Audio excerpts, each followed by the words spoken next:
Hi, everyone. Welcome to the 2017 webcast for the Pediatric Summit. This is part 3 of the 8-part series. We are so excited today to have Dr. Brian Lieberman with us. We will be discussing the lasting purpose and chiropractic philosophy. For those of you that don't know, this webcast series is the preview for all of the speakers that will be speaking at the Pediatric Summit in October on the 6th and 7th of this year. And ticket sales will be going up this Friday. So if you're interested in coming, we would love for you to purchase your ticket and get the early bird price this Friday. So today we have Dr. Brian Lieberman, and Dr. Brian practices in Rome, Georgia, where he has a successful pediatric practice, seeing about 40% children, and he's very active in many councils and vice president of the Georgia Chiropractic Council, and has a beautiful family and a striving practice. So we are so excited to hear from you. How are you doing today? I'm doing well, thank you. Good. All right. So I know you just finished up your doctor's talk, so thank you for taking time out of your day and closing your evening with us. We really appreciate it. Welcome. So lasting purpose is one of chiropractic's core philosophies. It is about to give, to do, to love, to serve out of abundance with no expectation of anything in return. Dr. Lieberman, how do you get into abundance mindset and out of the poverty conscious?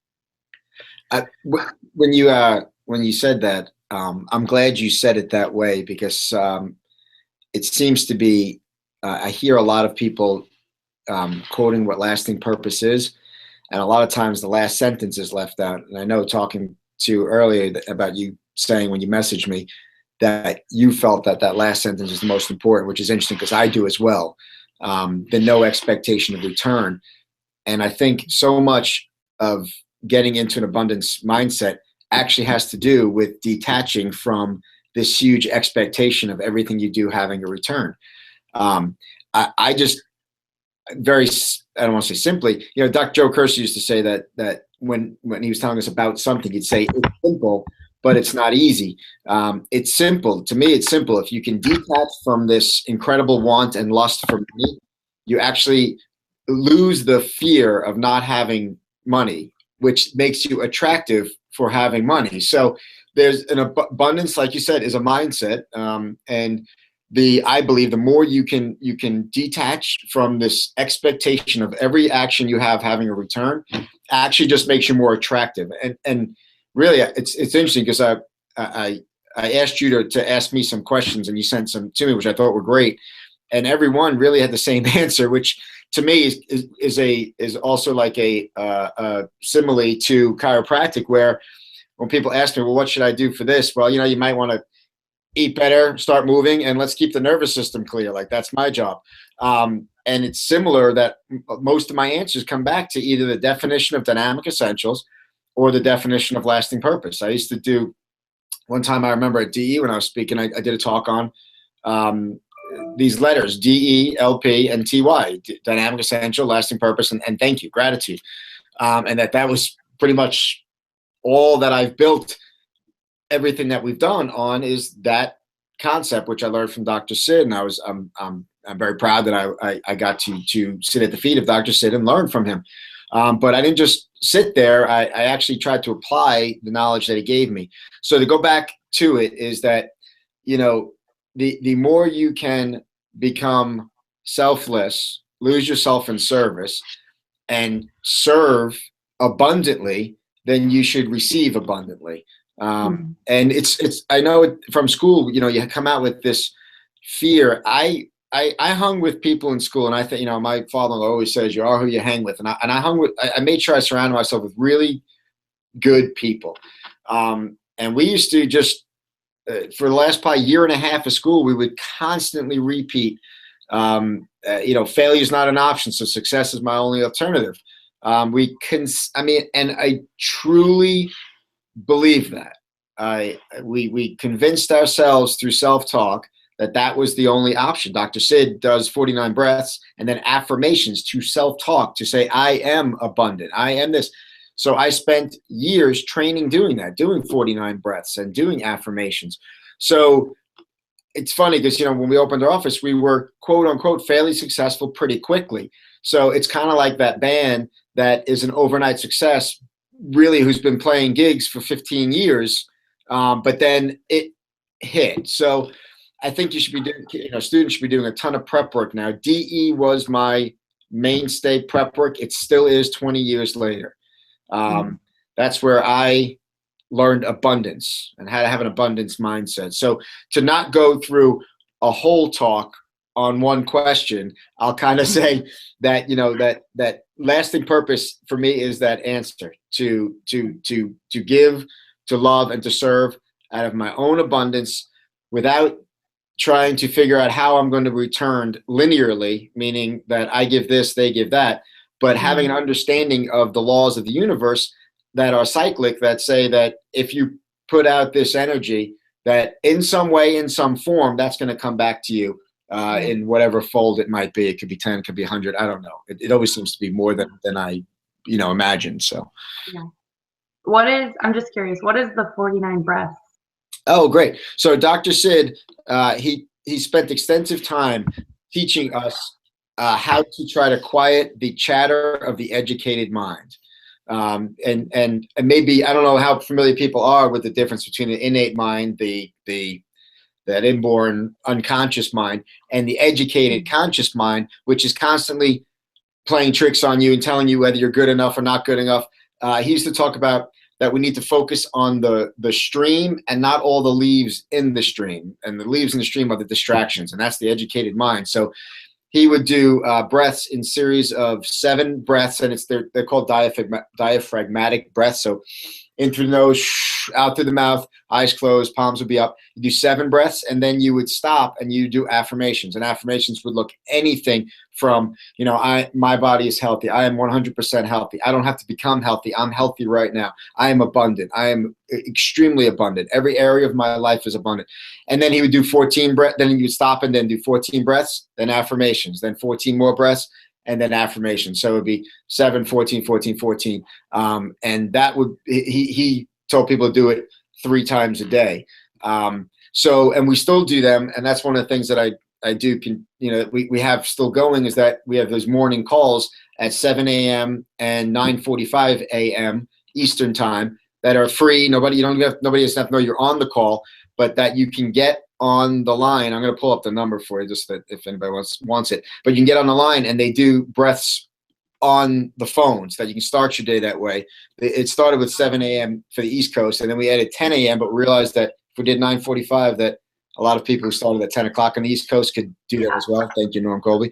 So let me just I'm going to give you that phone number. It's 218-844-1930. And then the access code is 614-1535 #. Wow. Okay. And that same number, we do calls every Tuesday night. We just call it a principal conference call, where it's a 20 to 30 minute philosophy talk done by a doctor. And one of the things I love about D and I love about talks is that there's nobody on there trying to sell you anything. Nobody wants anything from you. It's just a way of staying plugged in, another way of keeping yourself in tune so that you can be the best you can be. So the breaths are Dr. Sid's 49 breaths. And they're a way of, if you can get yourself quiet enough, you can hear the innate voice talking to you. BJ Palmer always talked about that, to keep pen and paper next to your bed, because for him, his educated brain quieted down at 3 o'clock, 4 o'clock in the morning. So he'd wake up with a thought flash from innate, and he'd want to write it down right then. Well, Dr. Sid really wanted to make sure that he could purposefully do that. So he taught us how to do these meditative breaths. So a lot of us for a long time. Do you still do it 3 times daily? No. There's a lot that I will talk about that I don't do. That you could say I should do or I shouldn't. I'm not going to argue that point. But especially this being for, if you are a student, if you are a new doc, if you are a struggling doc, all of these things I spent years doing. And one of the things that Dr. Sid used to say about the breaths is that once you've done them a long time, that you can get into mental state, almost immediately after. And I think I have a great ability to do that. I'm not trying to belittle the fact whether I should or I shouldn't do them, but I don't want that to take away from people who should be doing them for sure. If you have a great ability to quiet your educated mind and you're innately guided most of the time, you might not need to do them all the time anymore. It's just a true story, right? So, That's not awesome. that I'm perfect at this. I'm not trying to say that. That's not one of the things that I do all the time anymore. So, yeah, definitely. Okay. So as you go through practice, you are constantly giving because that's like what you want to do. But how do you find the balance of give, but not wear yourself out? I'm going to answer this again, and this will go back to the last point. I believe that there are seasons in everybody's lives. And there's seasons in nature, and I think there's seasons in people's lives. In other words, your season for you being a student ready to graduate, what you need to do might be different than what I need to do or choose to do. I'm in a position where I can choose to do different things that serve me. I have, kids that I decide to spend more time with. So I'm going to answer based on, and this goes back to that question about the breaths too, based on the season of growth and development and needing to get where you at least want to. I'm not saying that whether I should have done. So I'm not going to go back to that point again. But so what was it? What were you asking me? I just lost myself. How do you give without? When I first came out of school, and Dr. Sid was a master at bringing people to DE and making their why big enough. Their why they're doing what they're doing. And if your why is big enough, even at my point in practice, you shouldn't burn out. You might figure out where your energy goes to better, but if your why is big enough, everything surrounds itself from that why. So I decided that my wife, we got married right after school, but we lived, we're together throughout chiropractic school. She came to every DE with me. She came to everything we did. She's more of a chiropractor than many chiropractors. She also now still, runs the office, so we work together. And so I decided to surround my life. We actually bought an office. We started the office in '97. I rented a spot up here, about 1,400 square feet. And then at about the 3-year mark, we had a baby, our first baby. And we ended up buying the building across the street because it was big enough to have on-site daycare, like have somebody come and keep the baby at the office, so that we could just surround that. Our life became this whole around this, what we love to do, which was to help people change people's lives, delivering this chiropractic message. So my suggestion is that fall in love with chiropractic. Make sure chiropractic is in you. You're not, Dr. C used to always talk about that. Are you in chiropractic, or is chiropractic in you? Make sure chiropractic is in you, so that doesn't become a total separation. Like, we didn't have really that separation because we just put it all together. And that, I think, is extremely important. I think you gotta stay focused. You gotta have a service mindset. This comes back to lasting purpose. Do you want to give, love, and serve out of your own abundance with no expectation of return? Or do you want to give, love, and serve because it'll make you a good living and you can make some money, and then when you get burnt out on, you do something else? So if you're just serving for the sake of serving, and the blessing, it's all coming together, it's a fantastic thing.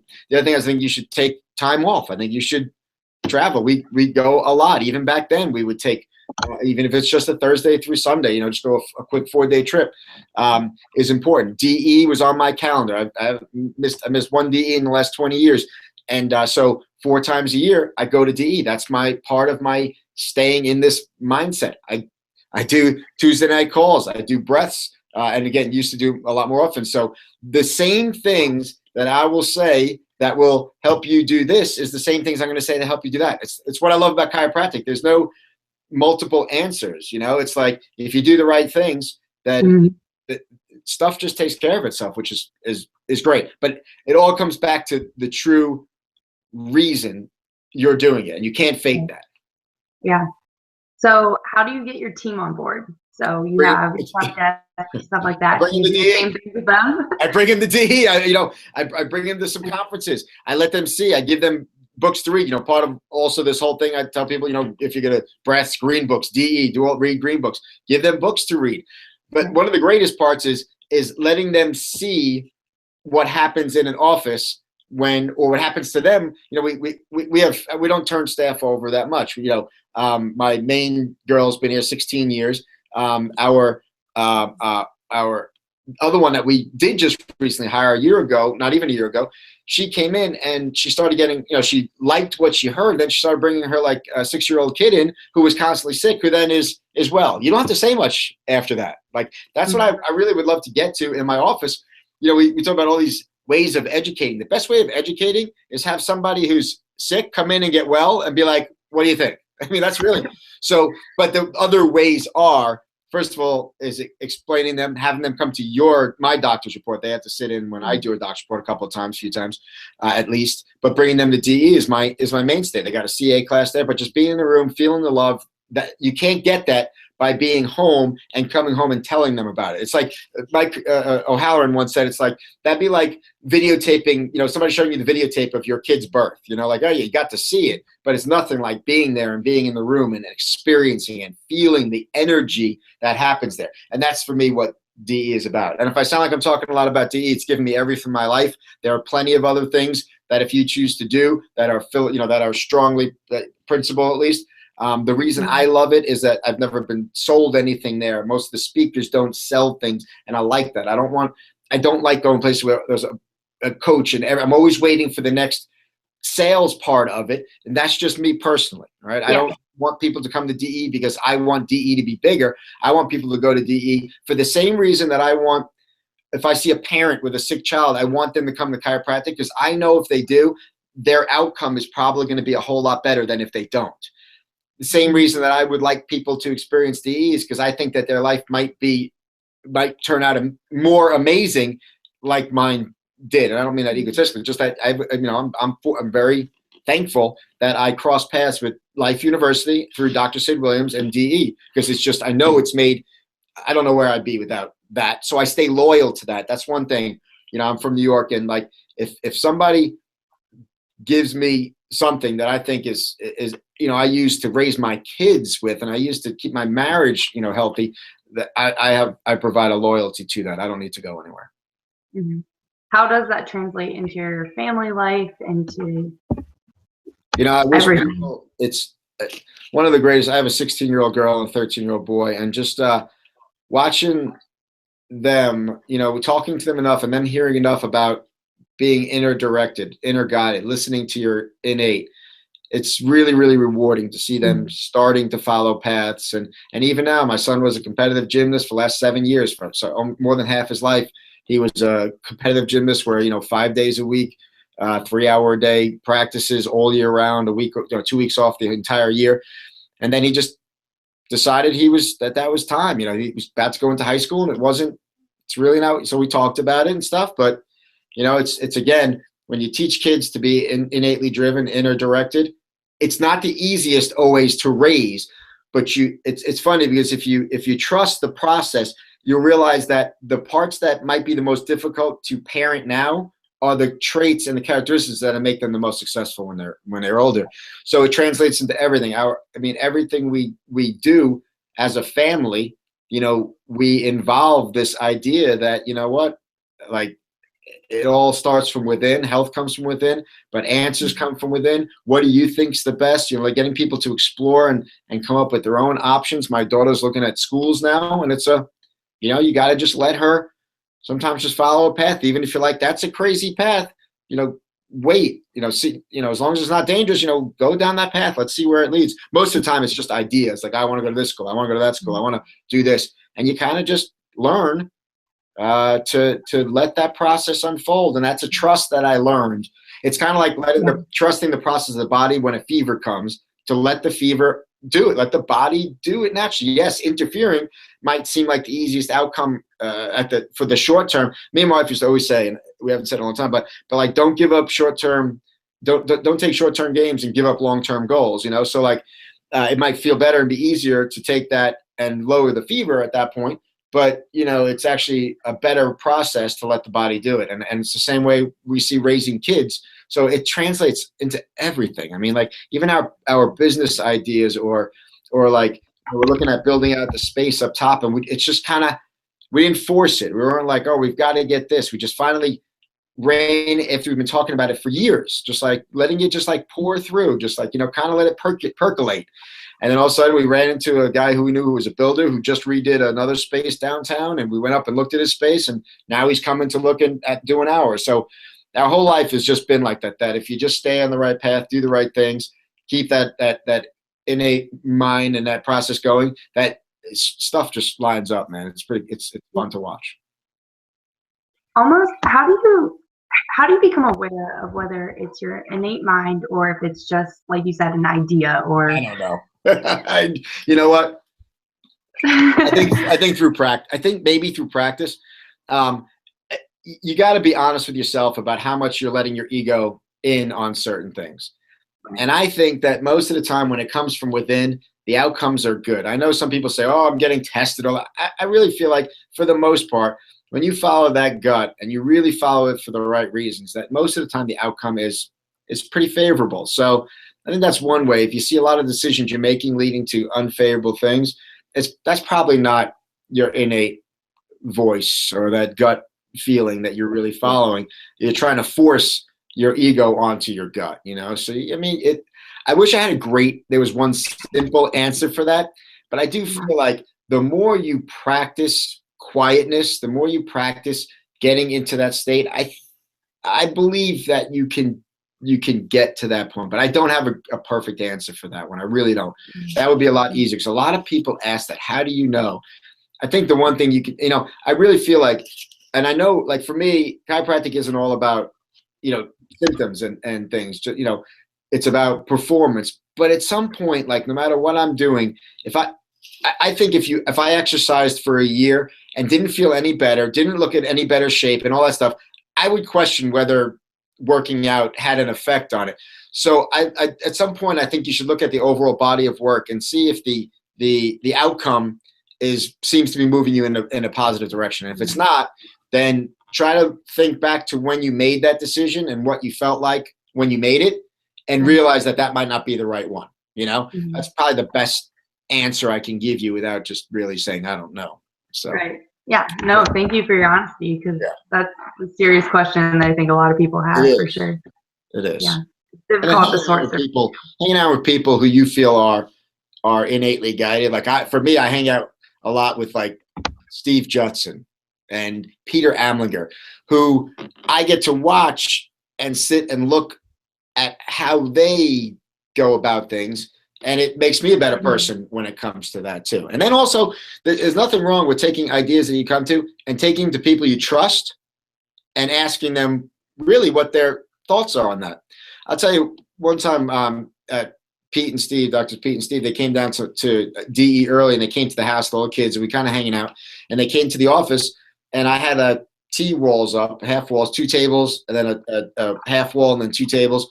And they came and they watched in the office for a bit, and then they went home, and I was still adjusting. And when I got back, I was like, so what'd you think? And they're like, oh, you got to take that middle wall down. It's messing up the flow of everything. And like for a second, I got upset. Like not to them, but I walked around. I was like kind of mad. Like, what do you mean? My office is great.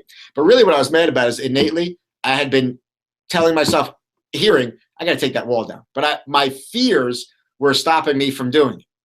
So really, sometimes when you like, if you have a charge, if somebody says something to you, it's charged because you know it deep inside and you've been fighting going against. Like that, I think happens more often than you think is the right. I think backwards happens a lot more often. So if you're fighting something, and you're scared to do it, there's a good chance it's probably the right thing to do. Right. So then I had to really look in the mirror and be like, you asked why? I mean, what? And then, I was 5 minutes later. I'm like, all right, good. And within 3 weeks, we had the walls down, and it's been great. We've had them done ever since, and it's been awesome. So. Very cool. Awesome. Just switching gears a little bit, what impact do you hope to have on children? Obviously, you have 40% of your practice is kids, and just kind of what direction you see that going with children and chiropractic care. Like on the big scale, if you could wave your magic wand, you'd want to influence kids to learn that life that life comes from within, that there's nothing bigger than life, to respect this body and to look within for answers, not to always be so concerned about what everybody tells you should be doing, but be more inner directed. That would be like the ultimate goal.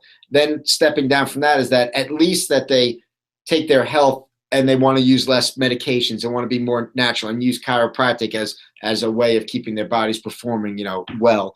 But also really just on a scale of, BJ talked about his utopia, which would be that if you had enough people free from chronic subluxation, that the world would look different. So I would love to see where we have less kids, healthier kids in our community, where there's less drugs, where we're not putting up more and more medical clinics and more cancer centers, but that we start going generations where we start reversing that trend, because people aren't running to drugs, to surgery, and outside in influences.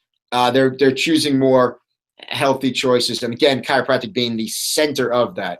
Of understanding that the nervous system is paramount, and that if they keep a clear nervous system, their likelihood of being healthy and functioning fully and being clear and innately guided is all increased. So I'd love to have that impact, and again, on a short scale, we definitely see the decrease in kids being sick and, use of drugs. All that's fairly simple to see. The long term is, but now I'm starting to see kids who I took care of as kids bringing in their children. Now I've been here 20 years. So when you had an 8-year-old or 10-year-old, now they're, 18, 20 years old. 30, what are they? 28 years old, 28.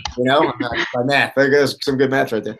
But, so you have these kids now that are coming back in as adults, or who never left, and now we're having kids and having their kids back. So that's pretty cool. Yeah, very cool. Generational, right.